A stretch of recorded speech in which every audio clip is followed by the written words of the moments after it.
क्रांती news, आवाज सर्वसामान्यांचा।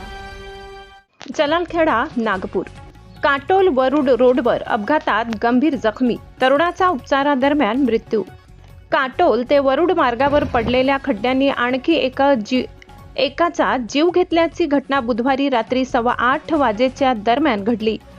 अपघातात जखमी झालेला तरुणाचा शनिवार 28 मार्च रोजी दुपारी 2 वाजता उपचारादरम्यान मृत्यू झालाय। प्रतीक पांडुरंग निकोसे वय 42 राहणार जलालखेडा असे मृतकाचे नाव आहे। प्राप्त माहितीनुसार काटोल ते वरुड या रस्त्याचे सिमेंटीकरणाचे काम पूर्ण होऊन 2 वर्ष पूर्ण झाले असून सुद्धा त्या रस्त्यावर मोठ्या प्रमाणात भेगा पडलेल्या आहेत। रस्त्यावर पडलेल्या भेगांमुळे अनेकांना आपला जीव गमवावा लागलाय। बुधवारी रात्री मृतक प्रतीक निकोसे व मित्र सारंग टेंभेकर मोटरसायकलने काटोलवरून जलालखेडा येथे परत येत असताना रात्री त्यांची मोटरसायकल क्रमांक MH40AL 6980 रस्त्यावर पडलेल्या खड्ड्यांमुळे स्लिप झाली।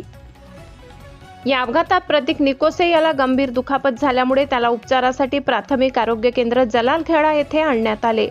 त्यांच्यावर प्राथमिक उपचार करण्यात आले, परंतु डोक्याला गंभीर दुखापत झाल्यामुळे त्यांना उपचारासाठी नागपूर येथे पाठवण्यात आले।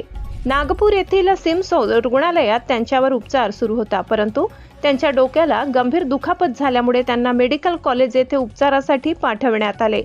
उपचारादरम्यान शनिवारी दुपारी 2 वाजेच्या सुमारास प्रतीक निकोसे यांचा मृत्यू झाला। कंपनीवर सदोष मनुष्यवधाचा गुन्हा दाखल करा। काटोल ते वरुड मार्गाचे सिमेंटीकरणाचे काम NG इन्फ्रा या कंपनीने केले असून या कंपनीने अतिशय निकृष्ट दर्जाचे काम केले आहे।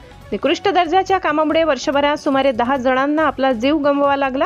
त्यामुळे या कंपनीवर सदोष मनुष्यवधाचा गुन्हा दाखल करण्याची मागणी होत आहे।